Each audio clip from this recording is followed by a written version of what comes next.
Hi there and welcome to our peecha kucha. Today we are going to be covering ancient Greece. My name is Stephanie Hill. I will be your narrator, and I would like to give a really special thanks to Michael Curtis for helping me out with this presentation. It's definitely been a learning experience, so with that said, let's go ahead and dive into this peecha kucha and get it going. When people think of ancient Greece, lots come to mind. Many will think of the historical landmarks scattered across the lands, the beautiful attention and detail to the focus of the human body.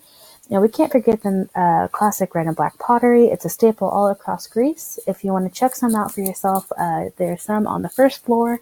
Just kind of fun to go look at. Ancient Greece can be broken down into many topics, but we're going to focus on an event that is still taking place to this day, the Olympics.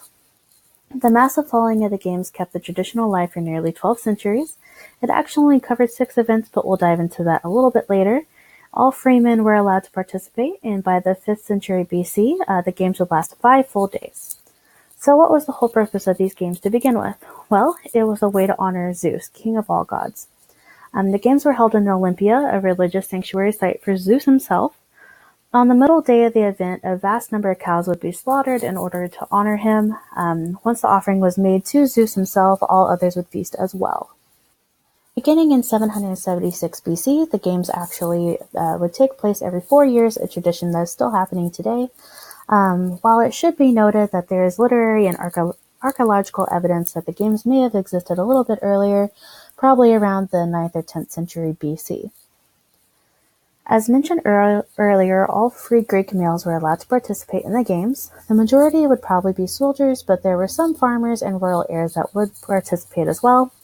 Women were not allowed to participate or even let alone attend the Games. If they got anywhere near, they would be punished as so. When we think of the Olympics, we usually think of the medal ceremonies, where the first, second, and third place winners all get on the podium and receive their corresponding medals. This was not the case in ancient Greece times. Instead, the winners would receive wreaths. The wreaths represent victory, power, and glory, and were all made of laurel leaves. Becoming a winner of the Olympics came with great honor. He would be presented in his hometown as a god. If a person were to win, they would believe he was equal to a god, so the poets would write tales about him, and coins would have his face imprinted and everything like that. While doing research on the Olympic Games, I noticed that a lot of athletes were depicted as being naked. Come to find out, this is a requirement. All athletes had to participate in the nude.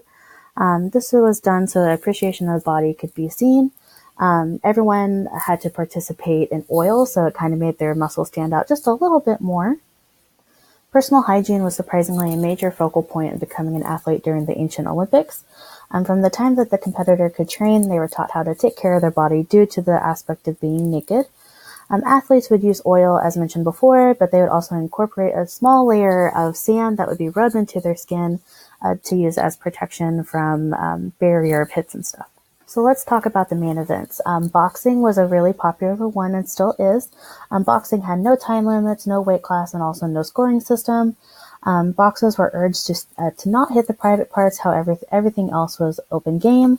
There was no breaks, so the only way a break could happen is if the ref initiated it. Chariot racing is kind of like a iconic early Olympic Games staple. The basis is simple: 1 athlete per chariot, then 4 horses pulling it. 4 to 6 chariots would participate per race, going around the track 7 times. The chariots themselves were very fragile, so if they were to crash, the rider would be entangled and probably would die.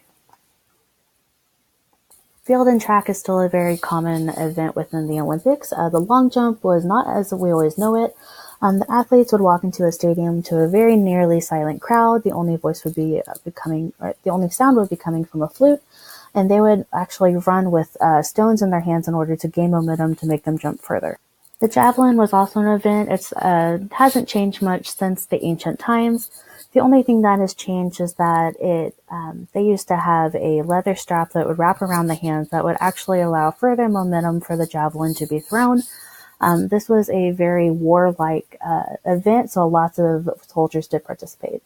Discus is another event that was very typical within ancient Olympics. They would be made out of lead, bronze, or iron, and there would actually be landscapes or poetry engraved into them. And also they varied in width and weight. Furthest thrown was about 95 feet. The next event was Pancration. It was a wild combo of wrestling and boxing. There were barely any rules, and the only restriction was no biting or gouging. Everything else was fair game. The crazy sport was used as a method to train Spartan soldiers, so that should give a hint of how crazy it actually was. If the athlete was tall, they would probably throw punches. If the athlete was smaller, they would probably grapple. Running seems like a very simple topic, but it was a very important part of the games. The stadium was a type of running event that took place. The runners would run about 193 meters, around the Olympia track, and that was to represent how far Hercules could run in one breath. So the hype behind Olympic wrestling was very similar to modern day excitement with football. There was two different types. One was upright, where you would try to throw your person into the ground 3 times. And then the rolling method is where you would win at no matter what cost. You would either die or give up while participating. The Olympic Games were huge. Many people would come from all over. About 50,000 spectators would come to one viewing. So 50,000 people, that's almost about the same size as Manhattan, just about 3,000 populations smaller. And as mentioned, women were not allowed to participate, but unmarried women did host their own Olympic-style event every 4 years. This was called Hera. The event was made to honor Hera, Zeus's wife, and it was very popular amongst Spartan women.